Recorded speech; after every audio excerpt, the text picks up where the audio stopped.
and gloomy weather music, isn't it? I know. Get you all perked up, fired up. I'm perked up. Happy Monday. Thank you so much for joining us. It's me and David this morning. For our listeners on the podcast. Could it get better than this? It really couldn't. No. We're all smiles because Having fun. the Astros won this weekend. Big weekend for the Astros. That was a great series, a lot of fun. We got some we got some stick figures coming up. We'll show you the big hit, the moonshot coming up. Very in just 2 excited minutes. about that. And also we know Houston business owner. His name starts with an M.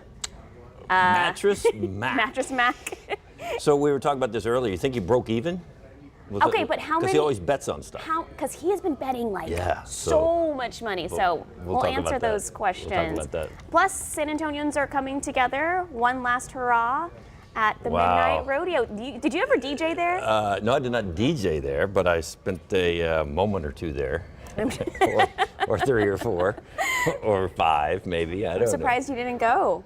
Last night. Was this was back in the we'll talk about that in a second too, but this was back in the 30 years late ago. 80s and early 90s. And what was funny is I read the thing that DJ who was there when I visited a couple of times was still there. I mean, he was like hosting this party or whatever they had out in the parking lot. Very over the weekend. So the guy was there for 34 years. Wow. Spinning country records in that place. Amazing. Wow. Amazing. And for the not so good news, we got some stuff about Twitter and Facebook today. Yeah, if you work for them, not good. Not good. But first, we have some sad news. The Backstreet Boys were in London last night, and their concert got emotional. Aaron Carter passed away over the weekend, and his older brother, Nick Carter, one of the Backstreet Boys, was having a hard time dealing with the situation. They were having to console him and hug him. You can only imagine how emotional he was because they were kind of dedicating the show in London to the brother. 34-year-old Aaron Carter was found dead Saturday in his apartment in LA. Yeah, he was found by a house sitter. He was in the bathtub. A neighbor tried to help save him. Carter started singing at the age of 9, opening up for the Backstreet Boys. His second album went platinum, and then he also had several acting roles. Nick posted that Aaron had trouble with addiction and mental illness. So the medical examiner is still trying to determine the exact cause of death. So you were like a grown adult when Aaron Carter was 9 years old and he was big, 13, 14. I remember watching Lizzie McGuire. I don't know if you know what that was. It was like a huge show on Disney, and when he came out for that Christmas special, I remember all the girls. Dylan was looking at me, he knows exactly what I'm talking about. He came out in this like silver puffy jacket, and it was like a huge deal. All the girls thought he was the cutest thing. So may he be at peace. Yeah, hopefully so. Yeah, that's a tough time for those guys over in London, though, getting up on that stage and have to talk about him. But hopefully they'll find out from the medical examiner exactly what happened. He was engaged to his girlfriend, and they have an 11-month-old baby together. So sad. That's one of the he saddest also parts had about the whole deal. A lot of people don't know this. He had a twin sister. Did he really? I didn't know. He had a twin sister who wasn't famous, but his famous brother, of course, Nick Carter with the Backstreet Boys. All right, back here at home, before deciding on the fate of a burned-down club, nostalgic dancers look at him took to the parking lot for one last rodeo. All right, so we're talking about Midnight Rodeo. It hasn't been open since 2019, but the vacant building, it went up in flames last week. A lot of people were heartbroken. I mean, just look at that fire. Those flames were so intense. Dozens showed up to the property to share memories with well-known DJ Peter Anderberg. He served as a Midnight Rodeo, so we're talking about 34 years he was the DJ at Midnight Rodeo. Guy loved his job, let me tell you. The fire destroyed all of his equipment, which is really sad. Yeah. He had it locked up in the building still. I love this tribute, though, that they did. It's so wonderful. So Anderberg says he was overwhelmed with how many people actually showed up to share those memories, good times. The property owners will meet today to decide what they're going to do with that empty lot. That was a very popular place in town years and years ago. I mean, it was like the place to go. This is where you did all your socializing and dancing. A little bit, yeah. A little too much socializing. Wednesdays and Saturdays. Oh, like I love that for you, David. And there was like Wednesday, I think Wednesday, what they call it, ladies' night on Wednesdays. That's when you showed up. Well. You know. He knew exactly what he was doing. Look, he's blushing. He's blushing. That was before I got married. That was before your marriage days. Yeah. So let's make that clear. Look at Y'all trying to get me in he's trouble. blushing. Oh my gosh. He's like, palms are sweating. Look at him blush.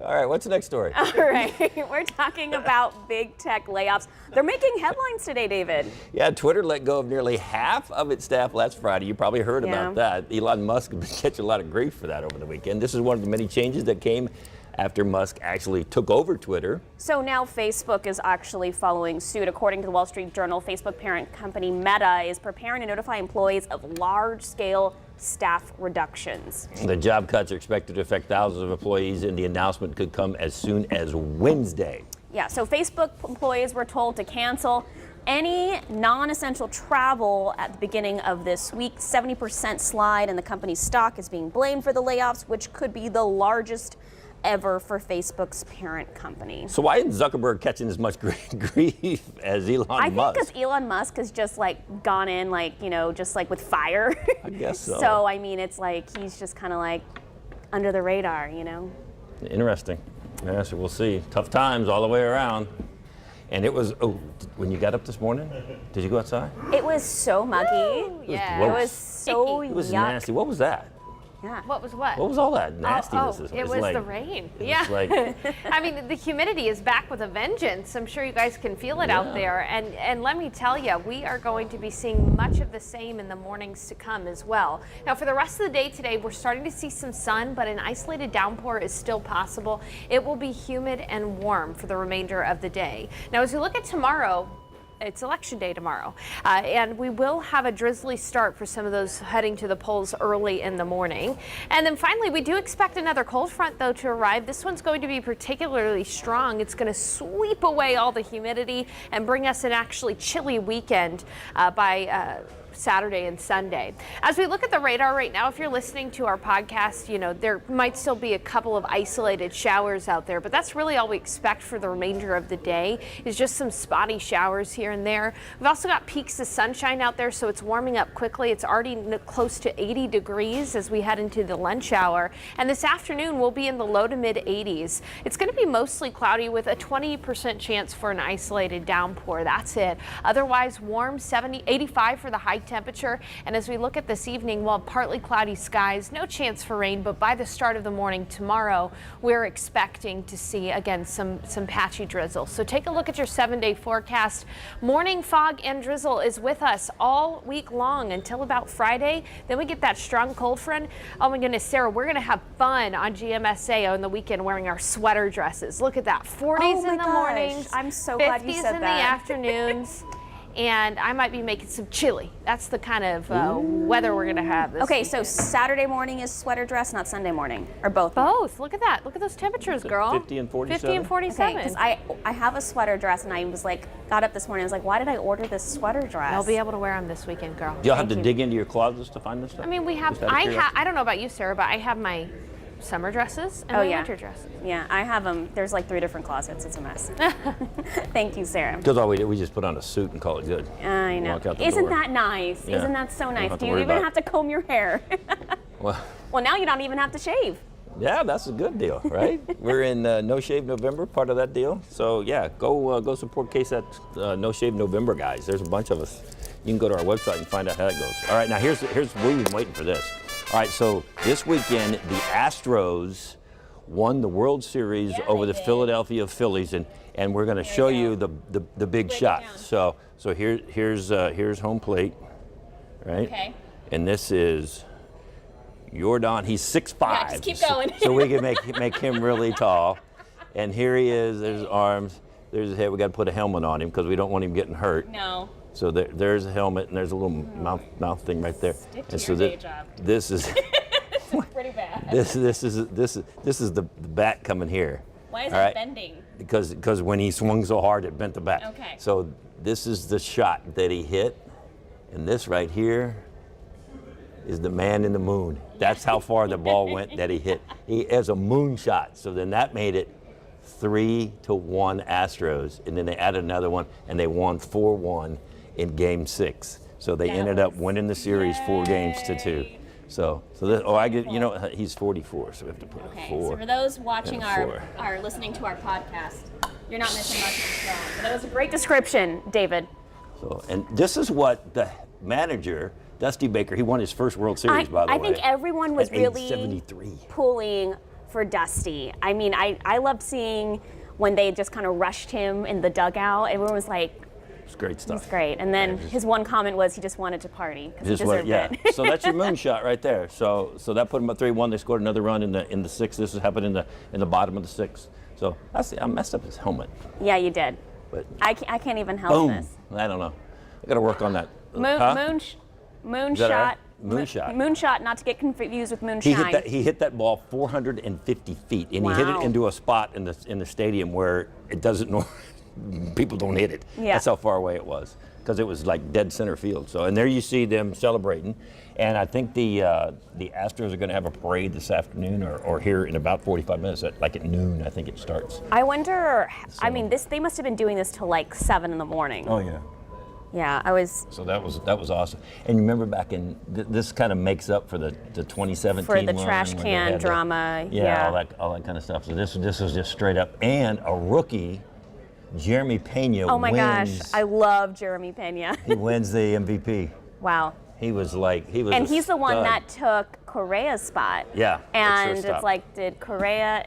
He posted like congratulations on Instagram and stuff, and I was like, good kind of stuff.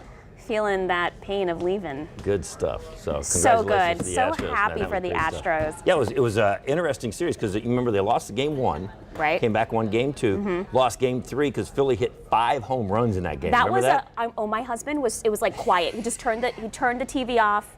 It was like a quiet night. It was not good. But then they came back in game 4 and 4 pitchers threw a no-hitter. The no-hitter. So the game before, Phillies are, jacking them out of the ballpark. Next game, they can't hit anything. Well, I think Phillies was just kind of like they were that team that was like either hot or not. They got cold. Yeah. And they stayed cold. The Not Astros won it. upset about it. So congratulations to Houston. Okay, well, speaking of winning big, Yeah. Mattress Mack, he's known for Here we go. betting a lot of money. Right on this one. Oh, I can't do stick figures with Mattress Oh, you can't? Mack. I can. Here, you go ahead and tell us what happened with Mattress Mack. Mattress Mack won $75 million. Yeah, that's a lot. This is the money. guy who has a furniture store out there in Houston. He does a lot of charity stuff. This guy does a whole lot of charity. I think like it was $100 bills. it was during one of the hurricanes where he opened up his mattress store and let people come in and just kind of hang out in the store and get some He's kind of known rest for and being a stuff like saint, that. the saint of Houston. But he bets a lot of money on sporting events. I think he bet like $15 million and lost $15 million one time. All the time, but he won $75 million in this one. So everybody who's gone to his store lately and bought a mattress that was $3,000 or more got their money back because he won $75 million. What a deal. I love Mattress Mack. I love how the Phillies fans were kind of picking on the Astros. Did you see that? And he stuck up for them. He's like, those are my boys. Yeah. And people were like, had this meme of him being like, kind of like gangster Mac because he's like, don't mess with my boys. And I now love he's that got part. $75 million to show him. Look at that. He got a suitcase full of cash. I loved the reaction whenever they like panned to him as soon as they did that last final catch, and he just like him and his daughter, they're going crazy. This is good stuff. Absolutely good stuff. So, but we were talking earlier. Did he break even with this? Is he still behind? Is he ahead now? Will we ever really know? $75 million. That's a good haul on a bet for your Astros. So he bet. But he puts his money where his mouth is. He bet how much to get the payout of 75? I'm not sure how much he even bet. I haven't really seen how much he actually bet. I just know he won $75 million. So that's pretty good. That's like winning the lottery. I know. It's like tonight with that, almost $2 billion, $1.9 billion. 1.9. I won $12 on Saturday night. Congratulations. Did you buy some more tickets with it? I haven't, so I'm going to go take it. These days you can't even buy lunch for $12. You might as well buy some more tickets. You can. You can. Also do that. So there you go. There's Mattress Mack and your Astros winning the World Series. It's beautiful. So, beautiful Monday. And don't forget tonight the Spurs tip off 8:30 against the Nuggets. Okay. Spurs have lost 3 in a row. This drama's kind of, they were doing so well, and then the drama's kind of clouded them. And a lot more for you coming up on KSAT 12 News at noon. Thanks for tuning in, guys. We'll see you tomorrow at 11 a.m.